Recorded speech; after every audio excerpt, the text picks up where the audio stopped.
thank you once again from the depths of my heart for you joining me on this journey together. These next 500 seconds of resilience, derived and pulled from the book, Resilience, the Beauty of Presence. Please be on the lookout for the very soon, pending next week and a half or two, release of my website, 820podcast.com, where you can find me and connect with me directly, either through booking a meeting with me, more research on the book itself, Resilience, the Beauty of Presence, learning more about this voice you're hearing on these podcast distribution sites. But please, I look forward to the responses and the feedback. Again, all I'm offering to you are my humble experiences, not as the answers on your journey, maybe as new, or I would say guideposts or guardrails, maybe some interesting mile markers or flags on the side of the road that might be of interest to you, for you to consider and use them to guide and define your own journey. Anyway, thanks once again. Let's get into it. Today's topic: if you think you have the authority to live or die right now. Maybe as a question, do you think you have the authority to live or die right now? I know some of these topics I bring up in these urgency meetings might sound a little bit on the dark side of reality, but please bear with me. I don't mean to concern you or scare you or drive you away from the message. But if you allow me to dig into this discussion today, if you think you have the authority to live or die right now, you are already dead. If you receive the grace to live, however, get it as close in front of that heartbeat that you experience right now. Get close to that. Listen to that. Break out a stethoscope. Listen to that heartbeat. That's closer to that authority that has permitted you to live or die in this present moment. This is what, where, and how you can access and receive that thing I call resilience. That's where you live in this moment. That's where you must accept the daily death possibility. That kind of makes that whole present moment more important, puts it in a more a sharper perspective, focus, and urgency, doesn't it? So again, not meant to scare you or myself.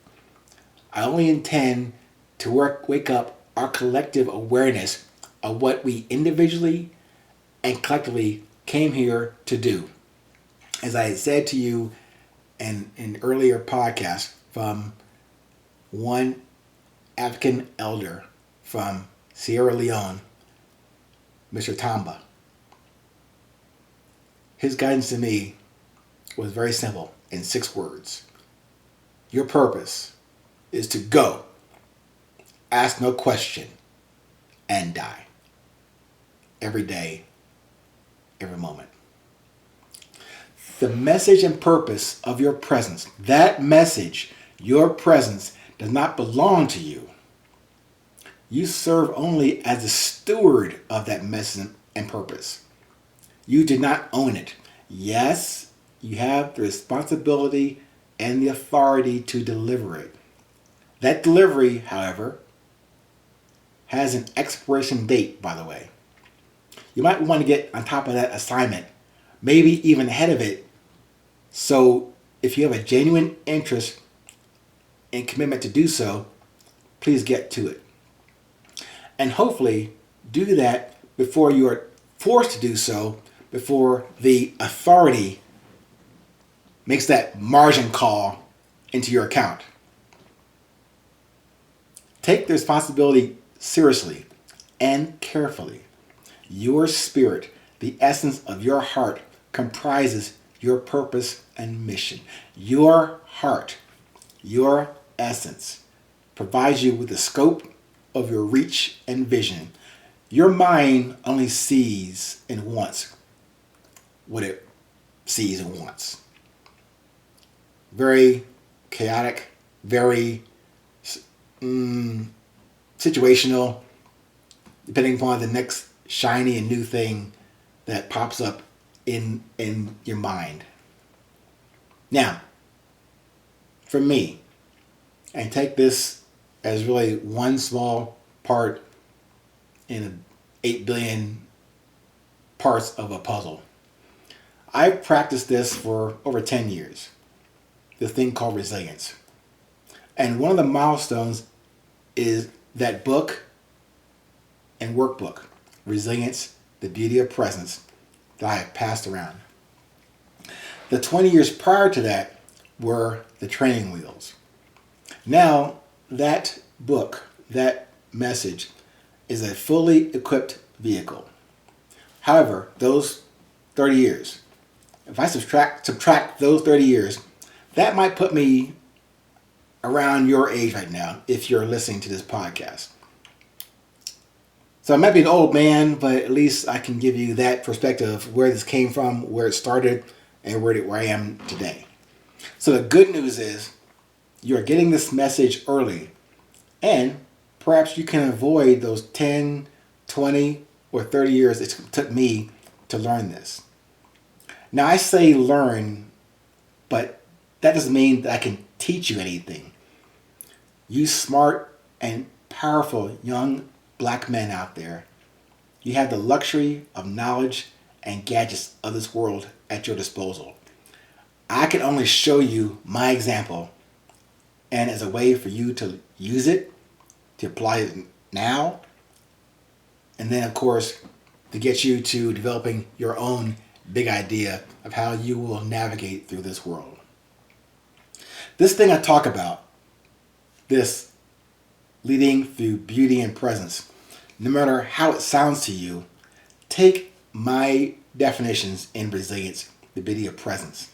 Take a wider view of this subject of personal leadership and start to see the valuable differences in your power, force, and status. How you confirm yourself, how you see and feel the beauty in everything you do and in your presence. Those years of development, we all have to go through that. Differently, but towards and in the direction of what I mentioned to you as your fate, your destiny, which you've been given in this life.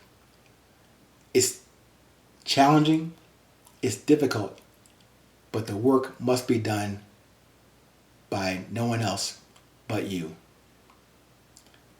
Once again, thank you for staying present. Thank you for staying current